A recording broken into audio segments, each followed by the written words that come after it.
Mari kita mulai pembelajaran Wahyu kita, Wahyu 14 dan 15. Kita mulai dengan Wahyu 14 ayat 1 sampai 2. Dan aku melihat sesungguhnya anak domba berdiri di bukit Sion, dan bersama-sama dengan dia 144.000 orang, dan di dahi mereka tertulis namanya dan nama Bapanya. Dan aku mendengar suatu suara dari langit bagaikan desau air bah dan bagaikan deru guruk yang dahsyat. Dan suara yang kudengar itu seperti bunyi pemain-pemain kecapi yang memetik kecapinya.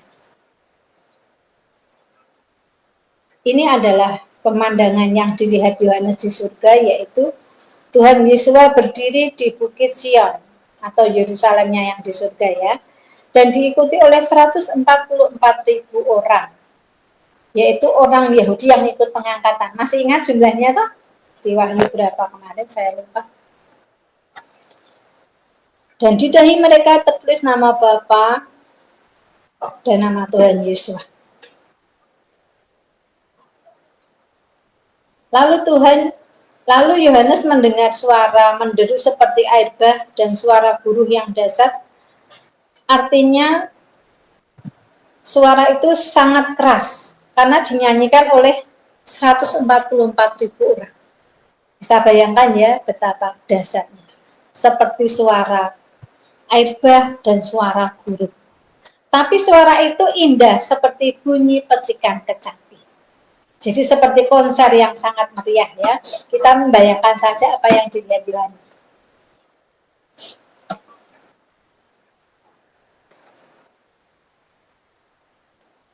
Wahyu 14 ayat 3 sampai 5. Mereka menyanyikan suatu nyanyian baru di hadapan tahta dan di depan keempat makhluk dan tua-tua itu, dan tidak seorang pun yang dapat mempelajari nyanyian itu selain daripada 144.000 orang yang telah ditebus dari bumi itu. Mereka adalah orang-orang yang tidak mencemarkan dirinya dengan perempuan-perempuan, karena mereka murni sama seperti perawan. Mereka adalah orang-orang yang mengikuti anak domba itu kemana saja ia pergi.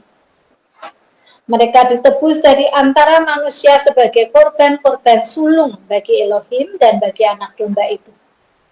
Dan di dalam mulut mereka tidak terdapat dusta. Mereka tidak bercela.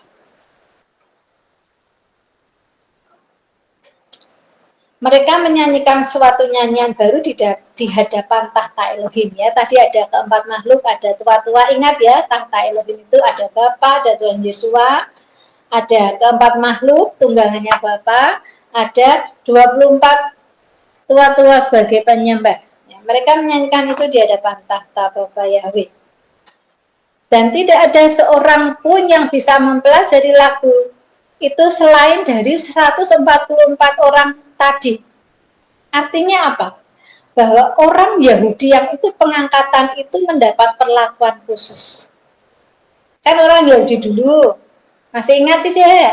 Yahudi Mesianik diangkat, jumlahnya 144.000. Baru non-Yahudi.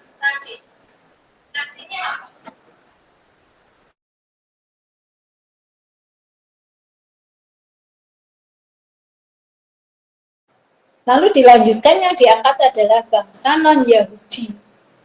Jumlahnya tak terhitung. Ingat ya, nah, Wahyu itu seri. Harus dipahami dari Wahyu 1 sampai nanti selesai. Maka saya sarankan untuk membaca. Jangan malas membaca. Memang budaya membaca di bangsa kita itu sangat rendah. Kita harus jadi yang lebih. Amin. Baca. Belajar Wahyu itu asik. Asik. Benar. Saya saja suka kasih khotbah Wahyu itu suka. Meski ya sulit tapi saya suka. Ada sebuah tantangan tersendiri. Ya, saya kembali lagi ke sini bahwa orang Yahudi yang ikut pengangkatan, yaitu Yahudi Mesianik itu mendapat perlakuan khusus di surga. Kenapa kok begitu? Sebab mereka adalah bangsa pilihan. Bangsa pilihan yang tetap taat dan menang sampai akhir. Sulit enggak menjadi orang Israel yang menjadi Yahudi Mesianik? Sulit, sangat sulit. Seperti kita menjadi orang Kristen Mesianik. Ya. Kita saja ditertawakan sana sini karena apa yang kita lakukan, meskipun itu tertulis di dalam firman, di dalam Alkitab, tapi kita ditertawain sana sini. Orang Yahudi Mesianik sama. Mereka mungkin juga mendapatkan tekanan dari para rabi. Jumlah yang bukan Yahudi Mesianik itu lebih banyak. Yahudi Mesianik jumlahnya sedikit sekali. Dan mereka yang taat dan menang sampai akhir tentu mendapat perlakuan khusus karena mereka adalah bangsa pilihan.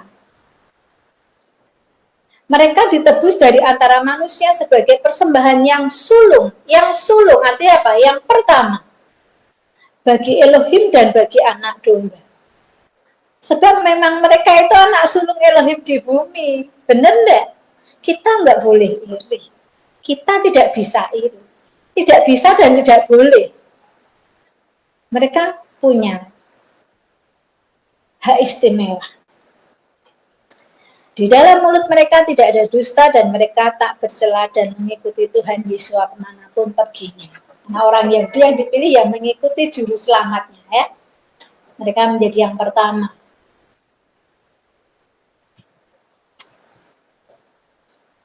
Ini ayat 5 ya.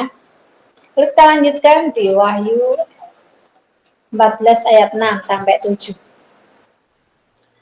Dan aku melihat seorang malaikat lain terbang di tengah-tengah langit, dan padanya ada Injil yang kekal untuk diberitakannya kepada mereka yang diam di atas bumi, dan kepada semua bangsa, dan suku, dan bahasa, dan kaum. Dan ia berseru dengan suara nyaring, takutlah akan Elohim dan muliakanlah dia, karena telah tiba saat penghakimannya. Dan sembahlah dia yang telah menjadikan langit dan bumi dan laut dan semua mata air. Dari sini kita tahu, di surga itu, warga kerajaan surga itu memiliki rasa takut akan Bapa Yahweh itu sangat besar. Sedangkan kita manusia di bumi itu tidak ada takut-takutnya, benar enggak? Lebih takut kepada CCTV. Lebih takut kepada orang yang ada di sekitar kita. Tapi tidak dengan warga surga. Mereka sangat takut kepada Bapa Yahweh. Sangat memuji dan menyembah. Karena memang luar biasa Bapa Yahweh itu. Dia layak untuk ditakuti karena sekali dia angkat gini, habis semuanya. Mereka yang tidak takut karena tidak mengerti Bapa itu seperti apa.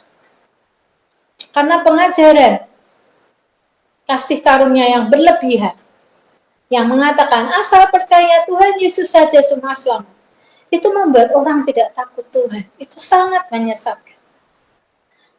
Kalau kita, tadi malaikat tadi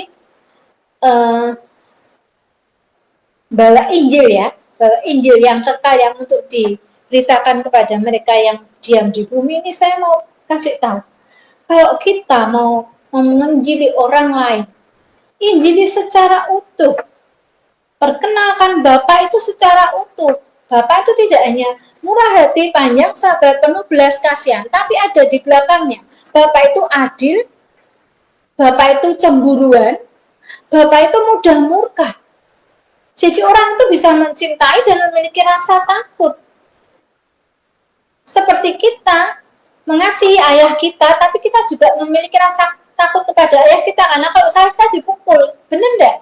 Dipukul karena sayang, bukan karena benci kita. Sama. Tapi kalau kita tidak pernah memiliki rasa takut akan ayah kita, bapakku itu, aku ngapa-ngapain ya enggak apa-apa. Enggak dipukul, enggak apa-apa, dia baik hati, murah hati, pengampun. Anaknya kira-kira jadi penjahat tidak? Karena setan menguasai seluruh umat manusia yang ada di bumi, menggoda. Kalau tidak memiliki rasa takut akan Bapa Yahweh, ya habis kita. kita akan mudah sekali untuk jatuh bangun di dalam dosa. Mau melanggar sedikit, ingat, nanti Bapak murka. Itu pegangan kita sendiri. Ini tip yang saya kasih ya. Misalnya yang masih siswa, mau nyontek, nanti Bapak marah. Enggak. Kalau aku mau jujur, pasti Bapak membantu aku mengerjakan dengan baik. Yang untuk seorang bapak dan suami. Misalnya di luar banyak godaan wanita cantik, kepengen selingkuh. Nanti Bapak murka, nanti aku dihukum, nanti doaku tidak sampai ke Bapak. Enggak jadi. Artinya begitu. Untuk ibu-ibu atau gadis-gadis yang sukanya ngerumpi ya, suka membicarakan orang lain. Kalau sudah mau ngomong, si A tuh begini, langsung saya bilang, dalam hati harusnya aku di situ sudah mengingatkan, ayo enggak boleh gibah, ayo enggak boleh ngomongkan kejelekan orang lain. Tapi kalau tidak peka, ditabrak lah itu. Karena asik ya, gosip itu asik, digosok, makin digosok makin sip. Nah, itu gosip. Hati-hati nih para wanita yang suka menggosip. Semua kita itu punya celah untuk berdosa. Semua kita. Tidak ada yang akan bebas dosa. Maka kita harus menjaga hati kita sendiri untuk memiliki rasa takut akan Tuhan. Kalau mau melakukan hal buruk, ingat, nanti Bapak murka. Nanti Bapak menghukum loh. Bapak itu bukan yang tidak pernah menghukum loh. Ingat itu. Pengalaman saya pernah dihukum bertahun-tahun karena kesalahan saya. Tapi saya bersyukur saya tidak lepas dari Bapak. Saya bersyukur untuk hal itu. Saya salah, saya mohon ampun, ya diampuni, saya tidak mati. Tapi saya harus membayar dosa saya. Saya harus menjalani hukuman saya 7 tahun. Seperti yang tertulis di Alkitab itu benar. Hukuman itu 7 tahun. Tidak bertobat, diulangi lagi 7 tahun. Saya bersyukur. Hanya 7 tahun. Itu setengah mati. Teriris-iris, saya menangis darah.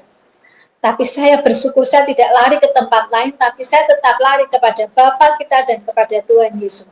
Semua karena kemurahannya. Jadi saya mau ingatkan setiap kita, dosa itu ada hukumannya. Halo? Ngerti? Jangan bilang dosa diampuni selesai. Tidak. Bayar harga untuk setiap dosa kita karena Tuhan itu adalah Tuhan yang adil.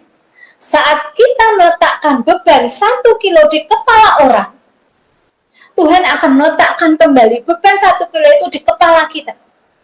Paham? Paham tidak? Itu Tuhan adil seperti itu. Maka kalau kita menginjillah dengan benar.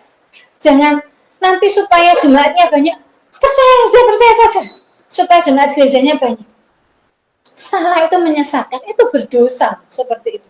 Lebih baik tidak menginjili daripada menginjil salah. Karena menyesatkan. Penginjilan yang salah itu menyesatkan. Jadi kalau mau menginjil, lengkapi dulu baca firman. Kenali Bapa seperti apa. Jangan main-main dengan penginjilan. Saya tidak mau memadamkan api yang suka menginjil. Saya tidak memadamkan itu. Saya tidak mempunyai maksud untuk seperti itu. Tapi sekali jalan, hendaklah kita mencapai tujuan yang benar. Ya toh? Seorang pelari kalau mau menang latihan enggak? Latihan. Seorang atlet itu latihan. Seorang mau ikut lomba masak chef itu loh, latihan dulu enggak di rumah? Latihan. Kenali bahan-bahannya, praktek dulu, dirasa enak tidak, rasa ini enak tidak kalau dirasakan orang lain, menjual tidak kalau ditawarkan di resto, seperti itu. Nah, apalagi yang mau kita jual itu apa? Firman loh, firman Bapa Yahweh dan firman Tuhan Yesus. Masa kita mau kasih asal-asal? Lengkapi dulu kita dengan benar. Kenali dulu Bapa itu siapa, seperti apa. Kenali Tuhan Yesus seperti apa. Perintahnya apa, yang tidak boleh apa. Lebih baik lagi, lakukan dulu. Ya tak? Karena kalau kita sudah melakukan, kita akan dengan ringan hati mewartakan itu kepada orang lain. Misalnya saya bilang, jangan mencuri. Tapi saya sendiri mencuri, apakah saya bisa menegur orang seperti itu? Tidak akan mampu saya melakukan itu. Waktu saya akan bilang, jangan belum bisa bilang mencuri, Roh Kudus sudah mengingatkan, kamu loh yang mencuri. Berhentilah penginjilan itu akhirnya. Berhenti dengan sendirinya. Maka Tuhan menginginkan kita untuk bertumbuh menjadi sempurna. Memang tidak ada manusia yang sempurna. Kesempurnaan hanya milik Bapa, milik Tuhan Yesus. Tapi setidaknya kita tuh ya kalau mau dianggap jadi pengikutnya Tuhan Yesus, ya ada bau-baunya tuh ya. Ada bau-baunya Tuhan Yesus. Oh, baunya Tuhan Yesus itu apa sih? Oh, baunya suka mengampuni. Oh, baunya murah hati. Memaafkan. Menyembuhkan yang sakit. Tangannya suka menolong. Itu baunya Tuhan kita. Misalnya saya ngomong anaknya Pak Slamet. Bapak saya itu murah hati, rajin, suka menolong orang. Saya anaknya, misalnya saya pelit, menghakimi orang lain. Orang lain percaya enggak saya anaknya Pak Slamet? Enggak lah, itu anaknya tetangga kali, diasuh di rumah. Diasuh di rumah saja kadang ikut sama bapaknya itu ya toh. Nah kalau tidak sama persis, enggak tahu itu dapat di jalan atau bagaimana. Jadi sekali lagi, soal menginjil, persiapkanlah diri kita dengan baik, hiduplah dengan benar, supaya apa? Kita tidak mewartakan Injil yang salah pertama. Kedua, kita tidak mempermalukan nama Tuhan. Itu poin penting. Jangan sampai Tuhan bilang A, kita melakukan dan menyuruh orang bilang B. Itu fatal. Mari kita lanjutkan. Wahyu 14 ayat 8.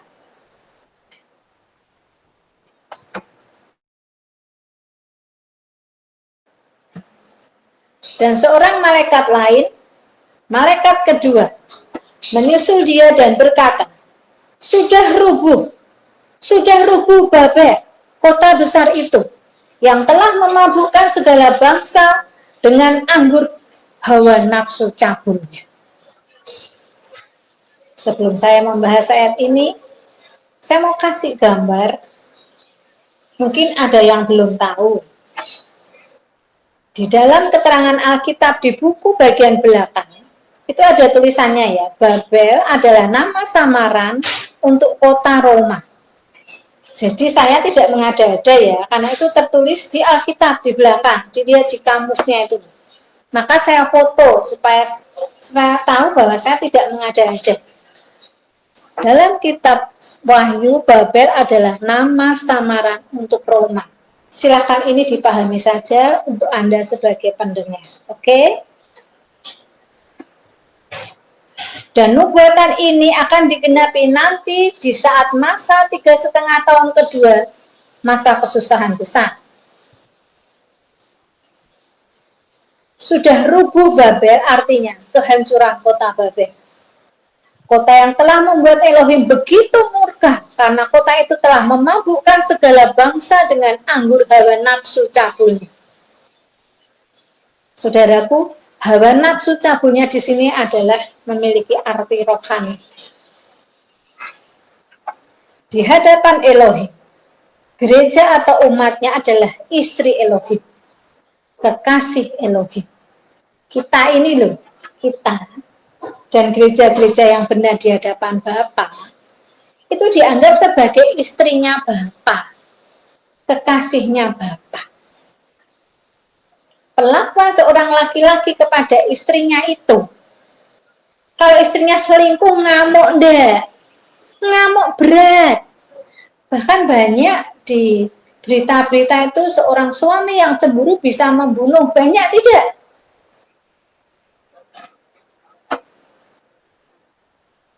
Maka bagi umat Bapak Yahweh, keinginan menyembah Bapa adalah bukti cinta yang nyata bagi Bapa Yahweh. Ya. Keinginan kita untuk menyembah itu bukti cinta yang nyata bagi Bapa Yahweh. Sedang penyembahan kepada ilah lain adalah seperti bentuk perselingkuhan di hadapan Bapa Yahweh.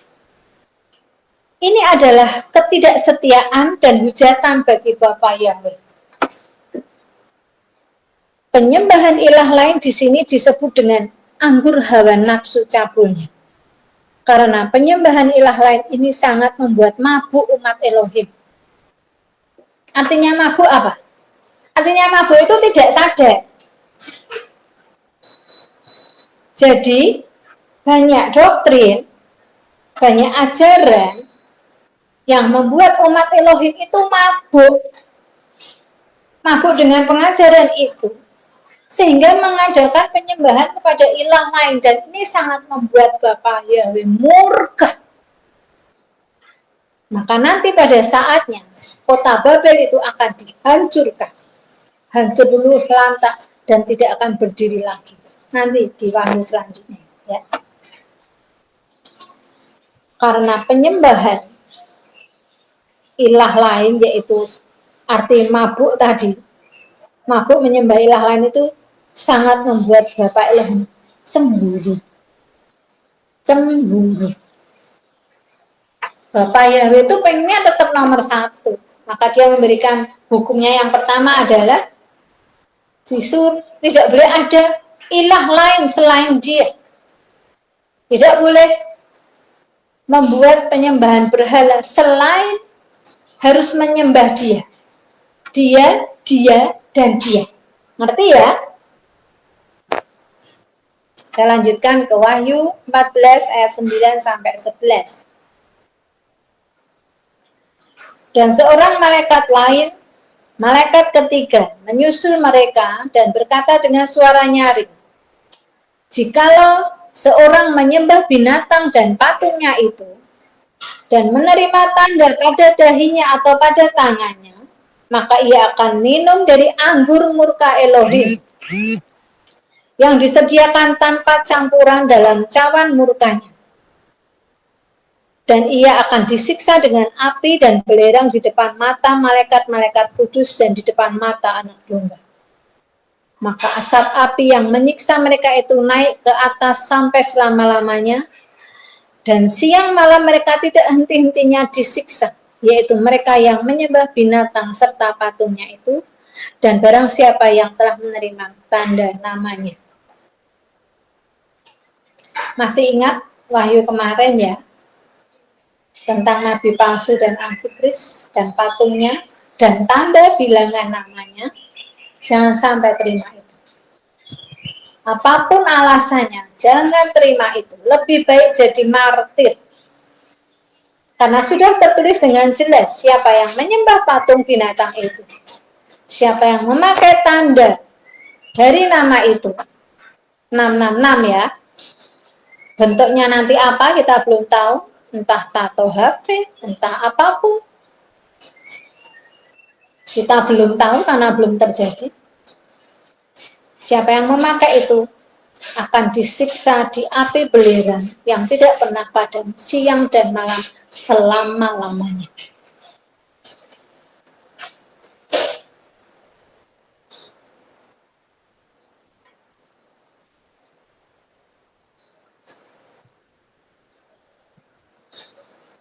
Tentang binatang, patung, dan tanda dari antikris itu sudah kita bahas di Wahyu 13 kemarin ya. Jadi kalau ada yang belum paham, silahkan streaming ulang.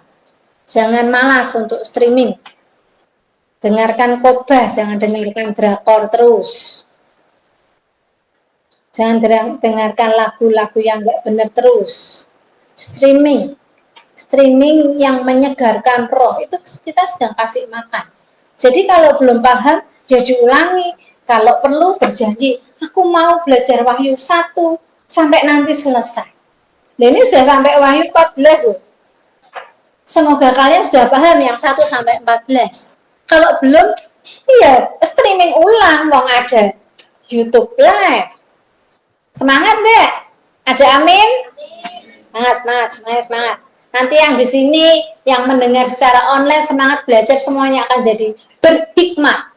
Hikmatnya datang sendiri dari Roh Kudus. Amin. Wahyu 14 ayat 12. Yang penting di sini ialah ketekunan orang-orang kudus yang menuruti perintah Elohim dan iman kepada Yesus. Di ayat 12 ini saya mau kasih sedikit penjelasan. Mungkin ini keluar dari Wahyu, tapi tidak apa-apa, saya mau kasih penjelasan ya. Ayat 12 ini menerangkan syarat untuk selamat, yaitu menuruti perintah Elohim, artinya melakukan hukum Elohim atau hukum Taurat, dan iman kepada Yeshua sebagai penebus saat seseorang tidak sempurna melakukan hukum Taurat ya. Jadi di sini ditulis jelas yang selamat adalah orang yang melakukan perintah Elohim dan percaya kepada Yeshua untuk menyempurnakan saat kita tidak sempurna melakukan hukum Taurat. Hukum Taurat itu kan banyak. Ada yang bisa kita lakukan, ada yang tidak bisa. Yang tidak bisa dilakukan apa? Semua hal yang dilakukan di bait suci itu tidak bisa kita lakukan karena kita karena belum ada bait suci sekarang. Itu pasti tidak bisa dilakukan. Lalu untuk hal-hal yang dilakukan para imam itu juga tidak bisa kita lakukan. Hal-hal yang dilakukan para raja karena kita bukan raja. Hal-hal yang dilakukan oleh seorang nazir. Jadi jangan anti hukum Taurat dulu. Hukum Taurat itu perintahnya memang banyak. Tapi itu sudah ada plot-plotnya, ini dilakukan oleh para imam. Ini dilakukan oleh raja. Ini dilakukan oleh nazir. Nah, orang belum tahu hukum Taurat sudah enggak mau banyak. Nah, gimana mau tahu kalau baca saja tidak mau? Saya mau menerangkan ayat 12 ini. Saya mau kasih pesan ya, saudaraku semua, bagi setiap orang yang alergi dengan hukum Taurat. Saya mau kasih penjelasan sedikit saja di sini. Yang anti-anti, saya mohon maaf, dengarkanlah ini. Mungkin yang live streaming di luar sana yang anti hukum Taurat, silahkan dengarkan penjelasan saya ya. Arti kata Taurah atau Taurat dalam bahasa Ibrani adalah instruksi atau perintah atau hukum. Jadi saat Anda membaca tulisan Taurat di Alkitab artinya adalah hukum Elohim atau perintah Elohim, dan dalam setiap perintah di hukum Taurat itu di bawahnya tertulis ayat pendukungnya yang diambil dari kitab suci ya, dari Keluaran, dari Bilangan, dari Imamat. Jadi perintah Tuhan artinya hukum Taurat. Hukum Taurat artinya perintah dari Bapa. Hukum Taurat artinya instruksi dari Bapa. Yang mau saya tanyakan kepada setiap pendengar adalah, siapakah orang yang berani mengganti hukum atau perintah yang dibuat Bapak Yahweh melalui tulisan jarinya ataupun pesannya yang kepada Musa? Siapakah orang yang berani? Jadi bagi Anda yang alergi, saya mau tanyakan ini, siapa loh yang berani ganti hukum yang bikin Sang Pencipta langit dan bumi? Seberapa pangkat manusia itu sehingga berani melakukannya? Itu adalah manusia durhaka. Membayangkannya saja saya ngeri. Hukuman apa yang akan ditimpakan kepada orang itu saat berani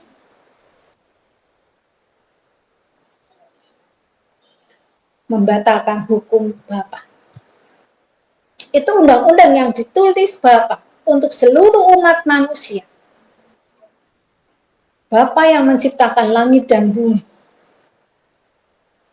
Bila ada seorang yang berani menggantinya, silahkan pikirkan sendiri. Seperti apa orang itu? Seringkali tulisan Paulus kepada umat di Korintus maupun umat di Galatia dipakai untuk mendukung pembatalan hukum Taurat tanpa melihat tulisan Paulus kepada umat di Roma. Saya mau ambil contoh ayat ya, 1 Korintus 7 ayat 18 sampai 19 terjemahan FAYH. Misalnya seseorang yang sudah dikitan dalam upacara Yahudi sebelum ia menjadi orang Kristen, tidak usah merisaukan hal itu. Dan kalau ia belum dikitan, tidak usah ia dikitan. Sebab sama sekali tidak menjadi soal apakah orang Kristen dikitan atau tidak. Yang penting ialah apakah ia menyenangkan Elohim dan menaati hukum-hukumnya atau tidak. Ini satu rangkaian ya. Ini dua ayat dijadikan satu. Tapi ayat ini sering dipakai iblis untuk menggoyahkan iman banyak orang Kristen. Mereka hanya melihat kata yang tidak usah dikitan, tidak apa-apa, ya toh? Tapi tidak membaca utuh kata, mentaati hukum-hukumnya. Nggak, itu satu rangkaian loh. Yang atas diterima, yang bawah tidak. Mereka ambil yang enak, lalu bilang hukum Taurat dibatalkan. Karena di dalam hukum Taurat itu ada perintah. Seorang laki-laki harus dikitan, harus disunat. Saudaraku, yang saya mau kasih tahu lagi. Saat itu, Paulus sedang menginjili orang yang sedang mau masuk Kristen di kota Korintus. Dan mereka berada di bawah tekanan para imam Yahudi yang saat itu sangat anti Yesua. Ibarat kata ya, kalau saya mau nginjili orang yang sangat kolot dengan pengajaran salah yang sudah dia terima, saya harus pakai strategi dong. Iya enggak? Kalau orangnya kolot dengan pemahamannya yang lama yang salah, saya tidak pakai strategi ya, saya ditolak mentah-mentah. Benar tidak? Misalnya kepada Anda satu-satu, apakah saya langsung menuangkan semuanya? Tidak kan? Satu-satu itu adalah strategi. Supaya bisa berhasil, harus pelan-pelan masuknya. Nanti sesudah menerima, sedikit demi sedikit ditambah lagi dan lagi. Sampai kebenarannya bisa disampaikan semuanya. Ini adalah kecerdasan Paulus. Ini strategi yang dipakai Paulus. Tapi ayat ini dipakai iblis bagi mereka yang sering ragu-ragu atau yang mau cari gampangnya saja. Padahal ini adalah ayat untuk bayi rohani atau orang yang baru saja kenal dengan kebenaran. Karena di akhir ayat ini pun Paulus menekankan untuk taat kepada perintah Elohim di ayat 19 ya. Jadi coba kalau baca Injil, diurutkan. Jangan diambil satu-satu yang enak, yang lain ditinggal. Nggak jadi nanti.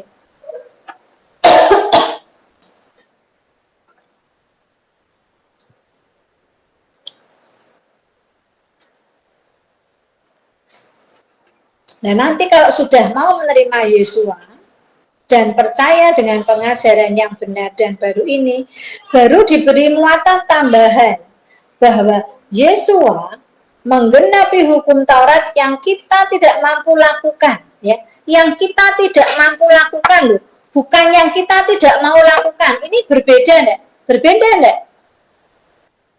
Darah Tuhan Yesua itu akan menyempurnakan hukum Taurat yang tidak mampu kita lakukan. Bukan yang tidak mau kita lakukan. Misalnya kita tidak mau ibadah Sabat. Ya tidak disempurnakan tuh ya, wong bisa kok, tapi tidak mau. Benar tidak? Tapi kalau kita tidak mampu melakukan, misalnya kita harus datang ke Yerusalem, melakukan ibadah Paskah. Di Israel satu kita butuh biaya tidak ke Yerusalem. Kita tidak mampu. Di sana sedang perang, apakah boleh setiap orang datang ke sana dengan bebas? Tidak. Itu artinya kita memang tidak mampu. Untuk hal seperti itu, darah Tuhan Yesus menyempurnakan. Itu loh tujuannya. Jadi jangan sakarpe dewe.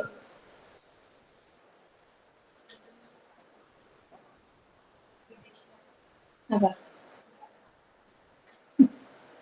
Jangan seenaknya sendiri.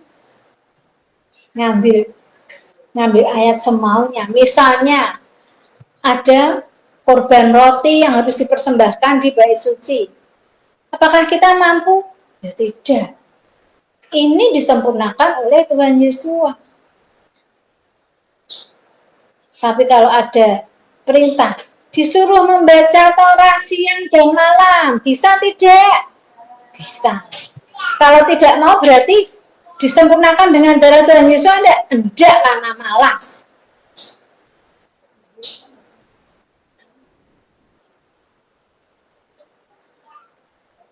Disuruh menghormati orang tua, bisa enggak? Bisa. Kalau tidak menghormati apa? Ya kurang ajar namanya. Apakah terus darah Tuhan Yesus menyempurnakan? Ya enggak lah, kok enak. Apalagi perintah yang bisa dilakukan. Disuruh makan roti tak beragi, bisa enggak? Ya bisa, gampang bikin ya gampang, tutorial ada, harganya murah. Kalau tidak mau makan, apakah darah Tuhan Yesus menyempurnakan? Ya tidak. Kalau tidak tahu masih dimaklumi. Kalau tidak tahu harus apa? Cari tahu, belajar. Sekarang YouTube dibuka lebar, Google buka. Semua orang punya HP, bahkan anak kecil punya HP. Semua profesi pegang HP. Jadi jangan ngomong tidak punya HP.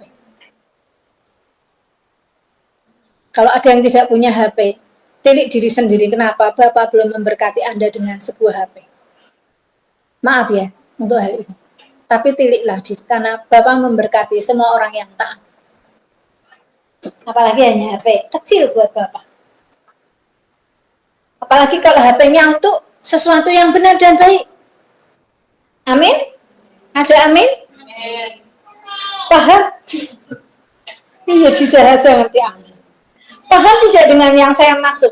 Bahwa darah Tuhan Yesus menyempurnakan perintah yang tidak mampu kita lakukan, bukan yang tidak mau kita lakukan. Ada amin?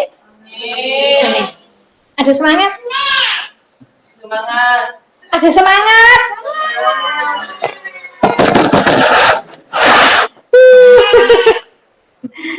Kalah sama Yudijan. Sampai mana nih apa tadi?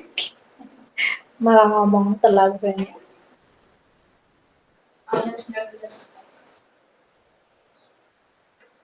S19.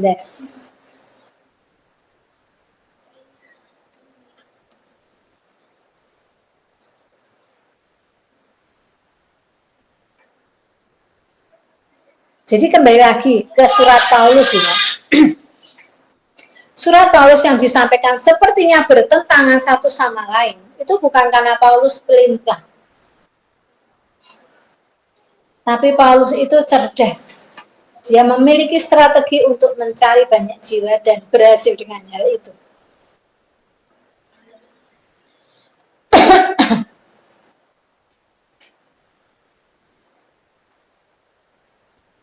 Kembali lagi kepada isi hukum Taurat tadi.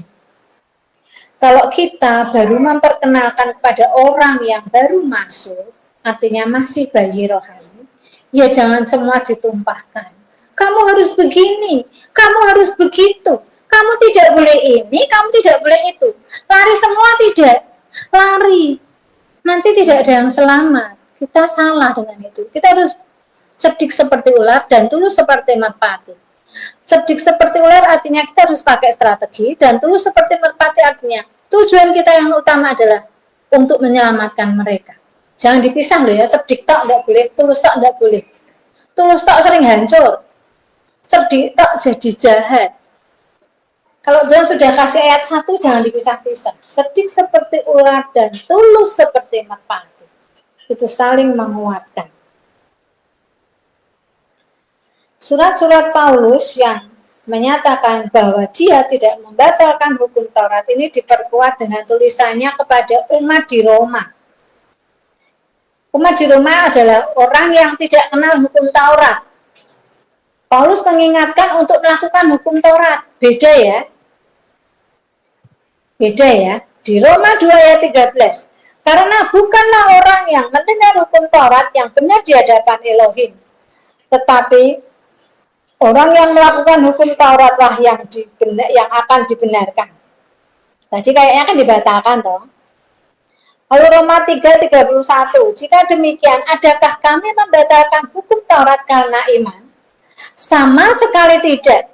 Sebaliknya, kami meneguhkannya. Roma 2 ayat 14.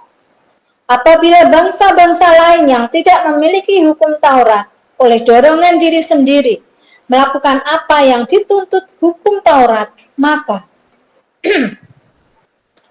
walaupun mereka tidak memiliki hukum Taurat, mereka menjadi hukum Taurat bagi diri mereka sendiri.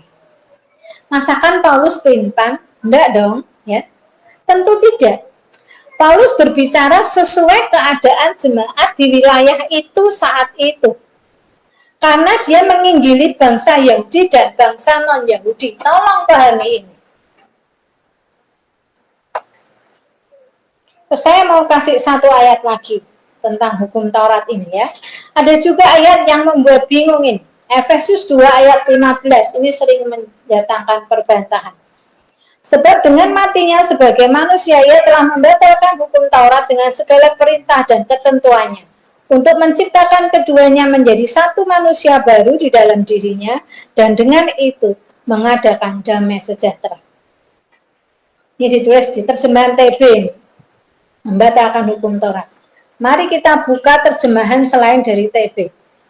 Saya mau ambil dari terjemahan FAYH. Efesus 2 ayat 15, sama loh ya ayatnya ini.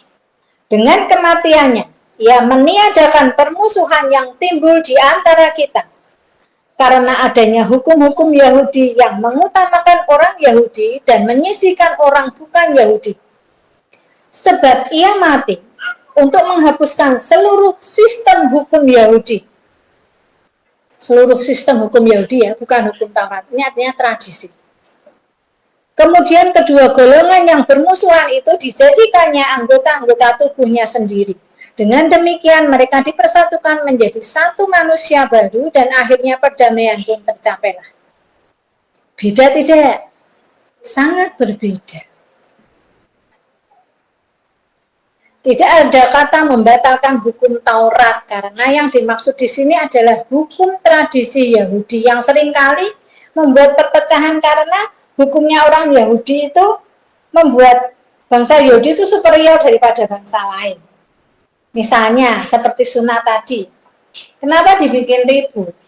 Karena pada waktu itu sebagian orang Kristen yang sudah terima Yesua dan dikitan, mereka bilang kalau yang kitan tidak dengan cara Yahudi tidak sah. Padahal yang dimaksud Paulus, ya yang penting dikitan, ya, hukum Taurat itu mau dikitan, mau yang kitan itu dokter, mau perawat kamar bedah, atau rabi sembarang. Tapi bagi bangsa Yahudi, kitan yang benar, tanda kutip, itu yang kitan harus rabi yang sudah dikhususkan untuk tugas itu, nanti darahnya itu harus di ujung penisnya itu dikulum oleh rabi itu. Dan pada kenyataannya, sekarang banyak anak-anak bayi yang disunat itu terkena herpes karena rabinya nggak benar. Rabinya punya sakit herpes, lalu menyunat, darahnya disedot dikulum itu toh, sama rabinya ya nak, bayinya kena toh kan 8 hari harus disunat. Itu yang dimaksud membatalkan hukum Yahudi, bukan hukum Tauratnya yang dibatalkan. Tolong pahami ini. Jadi hati-hatilah dalam membaca firman dan jangan sampai Anda tersesat. Jikalau ketemu dengan ayat yang bertabrakan, seperti tadi kan bertabrakan, carilah terjemahan lain atau minta hikmat Roh Kudus. Firman Tuhan itu tidak pernah salah dan tidak pernah berubah. Hanya pemahaman kita yang seringkali salah. Tetap rajin baca firman ya. Pelan-pelan Tuhan akan bukakan hikmatnya kepada setiap kita. Amin. Sehari baca berapa bab? Wah ini ada yang 4, ada yang 10, ada yang 1. Tidak apa. Semangat terus ya. Mari kita lanjutkan dengan Wahyu 14 ayat 13. Dan aku mendengar suara dari surga berkata, tuliskan, berbahagialah orang-orang mati yang mati dalam Tuhan sejak sekarang ini. Sungguh, kata Roh, supaya mereka boleh beristirahat dari jerih lelah mereka, karena segala perbuatan mereka menyertai mereka. Ayat ini menyebut berbahagialah orang-orang mati yang mati dalam Tuhan. Mereka akan beristirahat dari jerih lelah perbuatan mereka karena upah mereka menyertai mereka. Yang dimaksud di sini adalah orang-orang yang mewartakan kebenaran Injil dengan sungguh-sungguh bahkan sampai rela mati. Tidak ada yang sia-sia. Dan untuk kita kan belum jadi martir ya. Kita masih di tahap-tahap awal. Saat kita harus bergumul untuk menyelamatkan jiwa kita sendiri, kok enggak maju-maju keadaan? Jangan lelah. Amin. Karena jerih payahmu dihitung. Dihitung sama Bapak. Tujuan Bapak satu. Kamu selamat. Kita selamat. Jadi kalau ada yang berjerih lelah, kok enggak selesai pergumulanku, artinya ya memang belum lulus, enggak apa-apa. Nah kalau sekolah ujian belum lulus, ada remedi enggak? Ada remedi, dikasih kesempatan. Jangan lelah. Ingat, lakukan pekerjaan yang upahnya bisa dibawa sampai mati. Penting ini. Kalau perlu dicatat, kasih stabilo. Lakukan pekerjaan yang upahnya bisa dibawa sampai mati. Jangan pernah bosan, jangan pernah merasa lelah. Saudaraku, mari mulai sekarang kita mengerjakan pekerjaan yang upahnya bisa menyertai kita sampai kita nanti dibawa mati. Semua kita. Ya.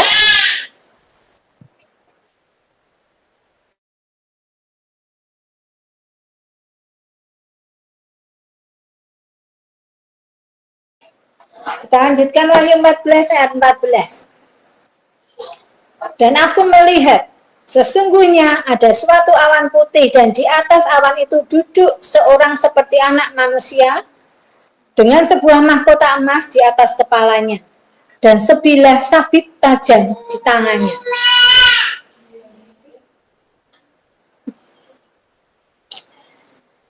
Ayat 14 di perikop ini ya, di Alkitab diberi judul tuaian di bumi. Tapi ini bukan tuaian jiwa-jiwa untuk selamat seperti yang sekarang kita lakukan.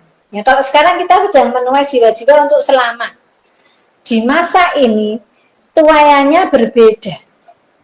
Ini adalah tuaian untuk pendosa-pendosa yang sudah matang dosanya.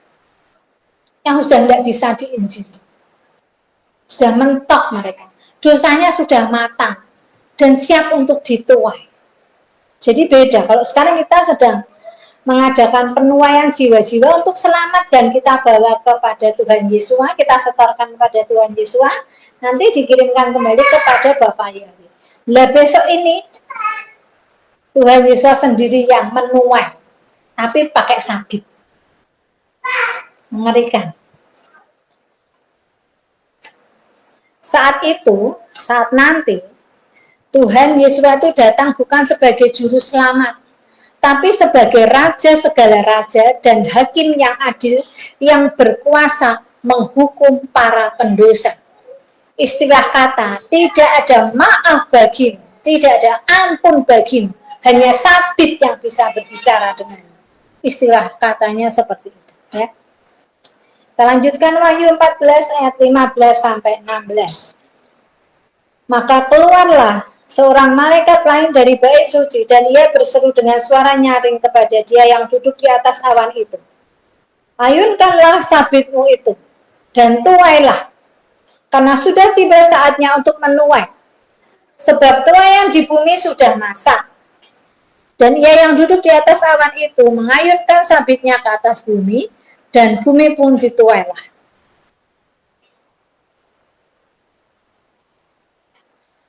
Ya, ini menerangkan bahwa keluarlah seorang malaikat yang lain dari bait suci di surga yang pastinya membawa pesan dari Bapa dan berseru kepada Tuhan Yesus untuk mengayunkan sabitnya. Tuailah bumi, habisi bumi, ya. Hukum bumi, hukum para pendosa-pendosa itu. Kita lanjutkan ayat 17 sampai 19. Dan seorang malaikat lain keluar dari bait suci, yang di surga, juga padanya ada sebilah sabit tajam. Dan seorang malaikat lain datang dari mesbah. Ia berkuasa atas api dan ia berseru dengan suara nyaring pada malaikat yang memegang sabit tajam itu. Katanya, ayunkanlah sabitmu yang tajam itu dan potonglah buah-buah pohon anggur di bumi karena buahnya sudah masak. Lalu malaikat itu mengayunkan sabitnya ke atas bumi dan memotong buah pohon anggur di bumi dan melemparkannya ke dalam kilangan besar, yaitu murka Elohim. Ya. Lalu muncul lagi malaikat yang lain yang membawa sabit. Jadi bukan hanya Tuhan Yesus yang membawa sabit tajam, karena saking banyaknya pendosa yang mau dituai, tapi juga seorang malaikat. Lalu muncul malaikat yang lain yang datang dari mesbah, memerintahkan malaikat itu membawa sabit tadi dan mengayunkan sabitnya untuk memotong buah anggur di bumi dan melemparkannya ke dalam kilangan besar atau murka Elohim. Jadi Tuhan Yesus bareng malaikat nanti menuai mereka memakai sabit yang tajam. Bayangkan seperti kalian menonton bioskop supaya ngerti dan memiliki rasa takut agar kita tidak berada di sana. Wahyu 14 ayat 20. Dan buah-buah anggur itu dikilang di luar kota, dan dari kilangan itu mengalir darah, tingginya sampai ke kekang kuda dan jauhnya 200 mil. Saya terangkan sedikit di sini. Dikilang itu artinya digiles. Kilangan itu artinya adalah alat pemeras dari dua buah batu yang besar untuk meras biji-bijian termasuk anggur, diperas, nanti keluar anggurnya begitu. Tapi ini yang diperas bukan anggur, para pendosa. Peras sampai habis, giles. Dari penghukuman itu mengalir darah seperti sungai. Ya, bayangkan, mengalir darah seperti sungai sepanjang 200 mil atau kurang lebih 300 km. Dan tingginya, sungai itu tinggi dan dalamnya itu sampai ke kang kuda. Itu kira-kira kalau saya lihat di Google tadi 1,4 sampai 1,8. Kang kuda itu yang buat naleni kuda itu, kan tingginya segini ya. Tinggal kuda itu kan ada yang tinggi segini, ada yang kalau kuda luar itu tinggi sekali, sampai 1,8 hampir 2 meter. Dan itu darah itu mengalir seperti sungai sepanjang 300 km. Itu darah manusia. Darahnya dari apa? Besok kan bencana-bencana yang sangat banyak terjadi. Dan darah itu benar-benar tercurah. Bahkan di ayat di perjanjian lama itu nanti usus manusia seperti tai. Di mana-mana tercecer. Saya lupa ayatnya, belum saya cari. Itu sampai sebegitu. Sebegitu mengerikannya saat cawan murka Elohim itu. Mengerikan. Yang darah mengalir ke sungai darah tadi kalau 300 meter, biar bisa membayangkan karena kita di kota Semarang ya. Itu bayangkan saja dari kota Semarang sampai Bandung, itu 300 km. Kira-kira kurang lebihnya segitu. Itu mengalir darah yang setinggi segini, sepanjang itu darah manusia. Membayangkan saja kita takut ya. Maka jangan sampai kita ada di sana. Selesai Wahyu 14. Mari kita lanjutkan Wahyu 15. Ayat 1. Dan aku melihat suatu tanda lain di langit, besar dan ajaib. 7 malaikat dengan 7 malapetaka terakhir, karena dengan itu berakhirlah murka Elohim.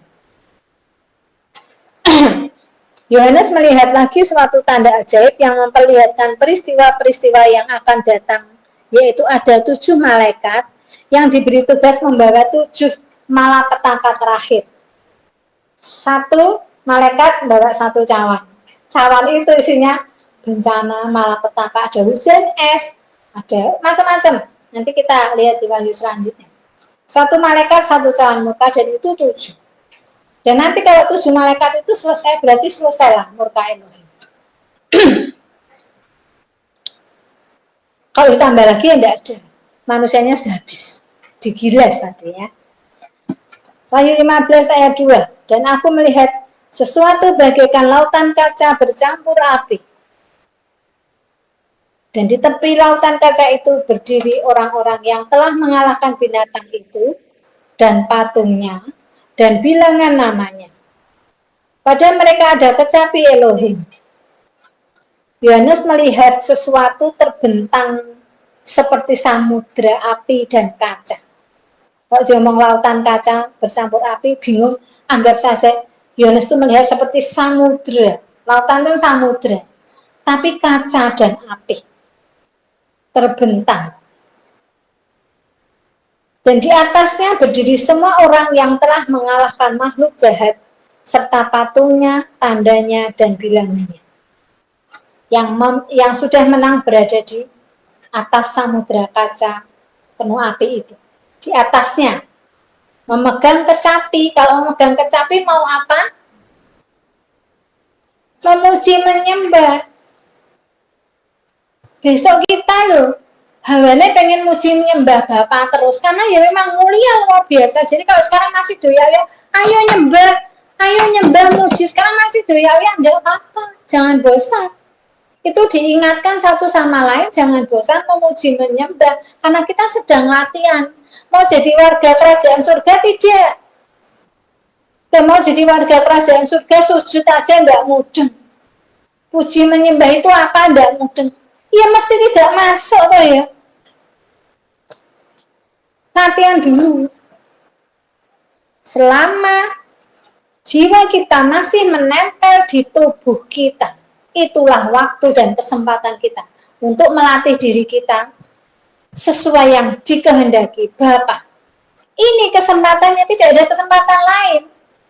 Kalau kita sudah tutup mata, kita sudah di alam lain, selesai sudah.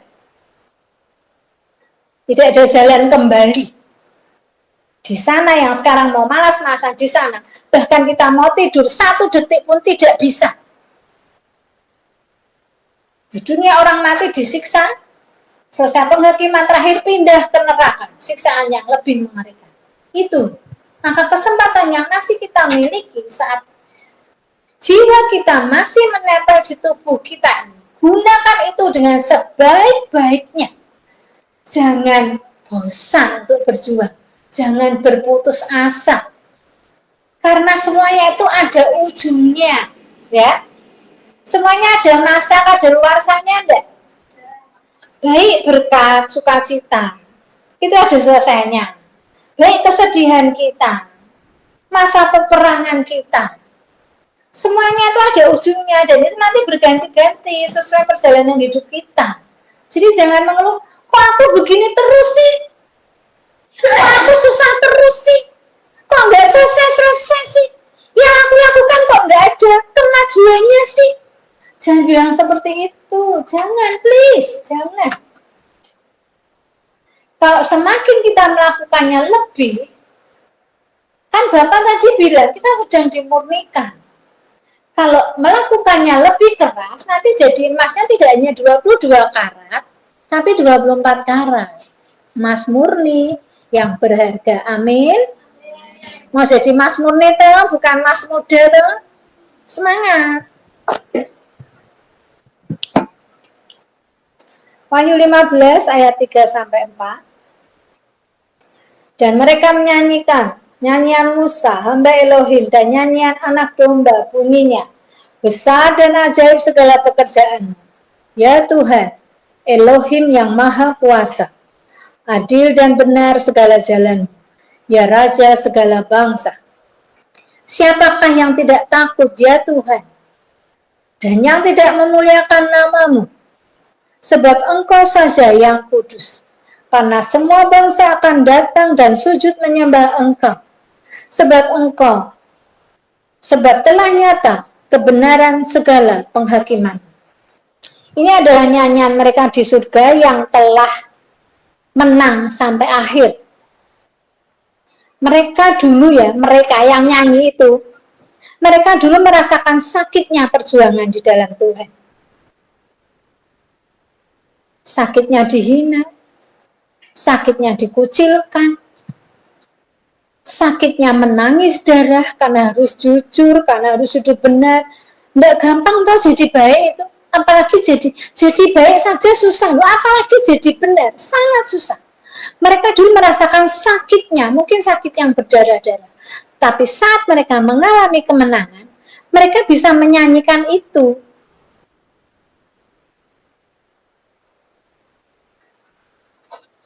Dan mereka akan melihat penghakiman di bumi. Mereka akan melihat yang menyakiti mereka, yang menghina mereka, yang menghancurkan mereka, yang menyakiti mereka. Mereka akan melihat, nah kamu sekarang akan dihukum Bapa di surga. Maka mereka bersorak-sorai karena mungkin waktu di bumi mereka kalah. Secara dunia mereka kalah. Tapi secara jiwa, secara roh mereka menang. Bahkan mereka menang sampai selesai. Ada amin? Di sana, amin? Jadi saat mereka melihat penghukuman Bapa Yahweh kepada seluruh pendosa, mereka bersorak-sorai.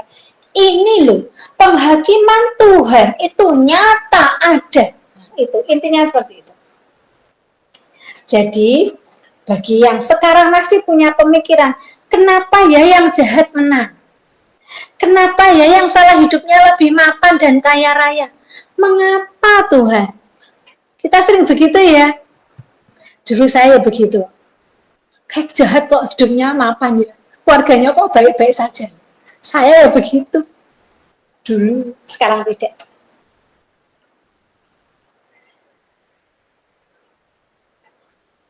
Kalau kita memiliki pertanyaan seperti itu, saya mau jawab, Tuhan punya waktunya sendiri. Ya. Tuhan itu punya waktunya sendiri. Buat Thea, buat Fania, buat Christine, buat Pak Dwi, buat Bu Dwi, buat anak-anaknya, buat Lina, buat Yus. Tuhan punya waktunya sendiri-sendiri atas hidup kalian. Jangan iri dengan waktu yang lain. Jangan iri dengan berkat yang lain. Jangan menghakimi dengan kesusahan yang lain. Kalau ada yang susah, dikuatkan. Kalau ada yang jatuh, dibangkitkan, dibantu. Itulah gunanya sebuah keluarga. Kita adalah sebuah keluarga di dalam Tuhan. Kalau ada yang sakit, tarik, disembuhkan. Amin. Saling topang, amin.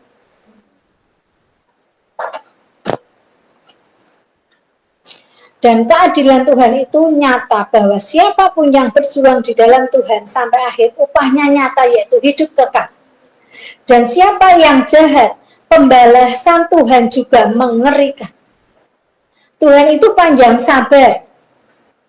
Jadi tadi kenapa yang jahat-jahat kok hidupnya enak ya? Saya mau kasih tahu, Tuhan itu panjang sabar. Jadi ingin selalu memberi kesempatan kepada mereka untuk bertobat. Meskipun banyak manusia yang bebal dan tidak meraih kesempatan ini. Ya. Tapi Tuhan tuh kasih kesempatan terus. Kadang sampai ada, Tuhan kok enggak datang-datang waktunya tuh. Yang merasa sudah siap kadang bilang begitu. Kok enggak datang-datang kenapa tuh? Tapi Tuhan itu panjang sabar. Tuhan pengen yang bebal-bebal itu terbuka hatinya dan mau diselamatkan. Di Yakobus 5 ayat 5 tertulis, ini buat orang-orang yang jahat tapi mapan hidupnya. Dalam kemewahan kamu telah hidup dan berfoya-foya di bumi. Kamu telah memuaskan hatimu sama seperti pada hari penyembelihan. Jadi besok kalau mereka disembelih di zaman murka Allah, ya pasti ya bayar. Benar enggak? Bayar. Lebih parah dari yang dia lakukan. Hati-hati para pendosa. Wahyu 15 ayat 5 sampai 6. Kemudian daripada itu aku melihat orang membuka bait suci, kemah kesaksian di surga. Dan ketujuh malaikat dengan ketujuh malapetaka itu keluar dari bait suci, berpakaian lenan yang putih bersih dan berkilau-kilauan, dan dadanya berlilitkan ikat pinggang dari emas. Ya, Yohanes melihat tempat maha kudus, yaitu bait suci yang di surga, dibuka lebar-lebar. Lalu ketujuh malaikat yang diberi tugas bawa sawan tadi loh, sudah jejet-jejet keluarlah dari bait suci tadi. Mereka berpakaian kain lenan putih bersih dengan sabuk emas menyilang di dadanya. Ini saya ambil di terjemahan lain, jadi ngerti. Silang gini, sini.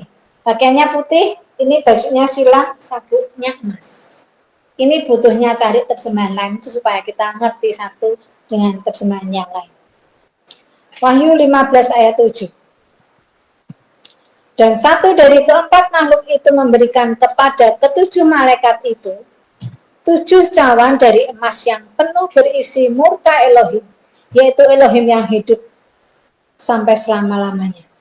Ya, dan Yohanes melihat satu dari keempat makhluk hidup dari bait suci. Ya, keempat makhluk ingat deh. Di tahtanya Bapa ada 4 makhluk. Satu dari keempat makhluk itu dari bait suci memberikan kepada masing-masing malaikat tadi sebuah cawan berisi murka Elohim yang hidup sampai selama-lamanya. Artinya, mereka sudah siap dengan tugasnya masing-masing. Tinggal melemparkan ke bumi, maka itu nanti jadi hujan es, jadi gunung berapi, jadi bencana alam, jadi perang, jadi macam-macam. Sabar, tunggu wahyu selanjutnya. Yang belum sabar, baca sendiri-sendiri, supaya paham ya. Lalu Wahyu 15 ayat 8. Dan bait suci itu dipenuhi asap karena kemuliaan Elohim dan karena kuasanya. Dan seorang pun tidak dapat memasuki bait suci itu sebelum berakhir ketujuh malapetaka dari ketujuh malaikat itu. Jadi saat hal itu terjadi, semua makhluk di surga pun tegang. Tegang, kan ngerti pembantaian, pembinasaan di bumi. Jadi semua yang tegang, tidak ada yang bisa masuk di bait suci. Semua menyaksikan bumi sambil deg-degan. Kita yang baca saja ngeri ya. Itu mereka melihat, oh deg-degan. Oh Bapak kalau sudah murka seperti itu, maka takutlah sama Bapak. Itu mereka seperti itu. Bapak kalau sudah murka, medeni, menakutkan. Jadi pesan saya adalah, jagalah hidup kita, isi dengan kebenaran, dan menanglah sampai akhir. Jangan tertinggal. Yang terutama, milikilah rasa takut akan Tuhan, karena hal itu yang bisa menjadi rem saat kita akan berbuat dosa. Ya, mau selingkuh tidak jadi, mau nyuri tidak jadi, mau nyontek tidak jadi, mau melakukan hal pornografi tidak jadi. Semua karena takut akan Tuhan. Saya mau tutup dengan ayat di Yohanes 6. Di Yohanes 6 ayat 44.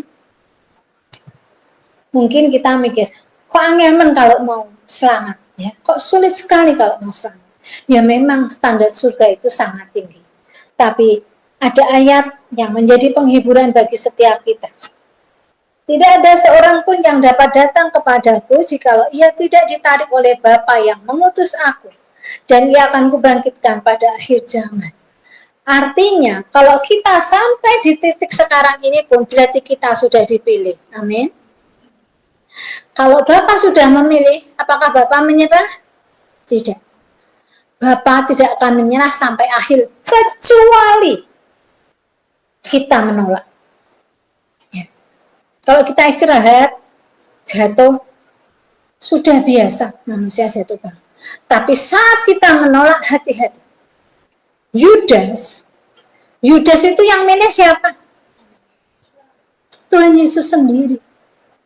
Petrus sama yang milih Tuhan Yesus ya.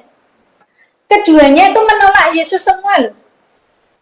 Jangan lupa, Petrus itu juga menyangkal Yesus loh. Bedanya,